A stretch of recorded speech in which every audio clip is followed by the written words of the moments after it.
Many people in Sierra Leone rely on charcoal and firewood for cooking.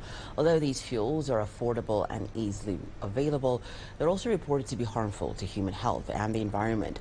Local initiatives and international organizations are working with communities to adopt clean cooking solutions and support the country's transition to renewable energy.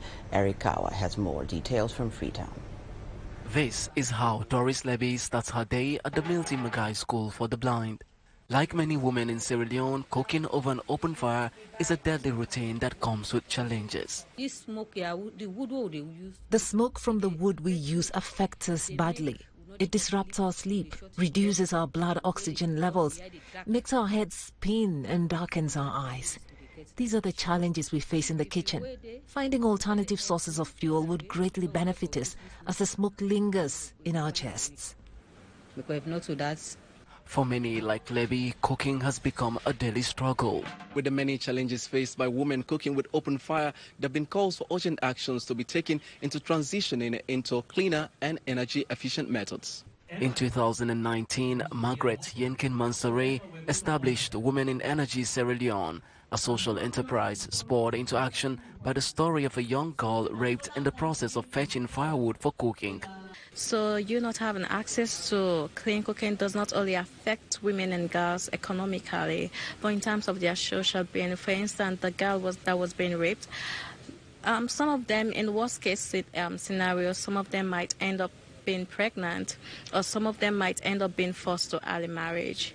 In an exclusive interview with CGTN, the CEO of the Clean Cooking Alliance, Dymphna van der Lans, says her organization is trying to figure out ways to support the transition for institutions in Sierra Leone towards clean cooking solutions. I think increasingly what we're hoping to see policymakers, people who are funding some of these projects, start thinking about clean cooking as part of the bigger energy transition planning.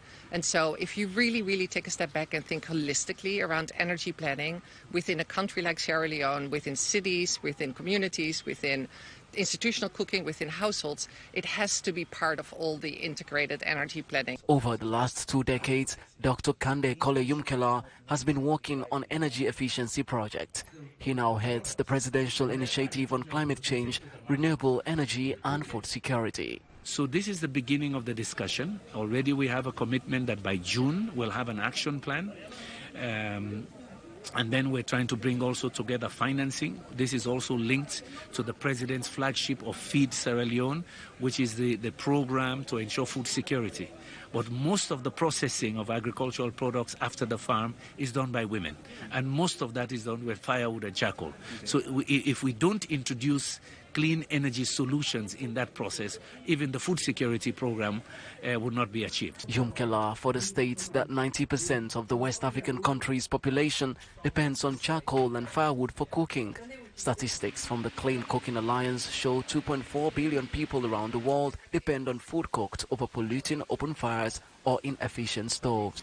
Kawa reporting for CGTN in Freetown, Sierra Leone.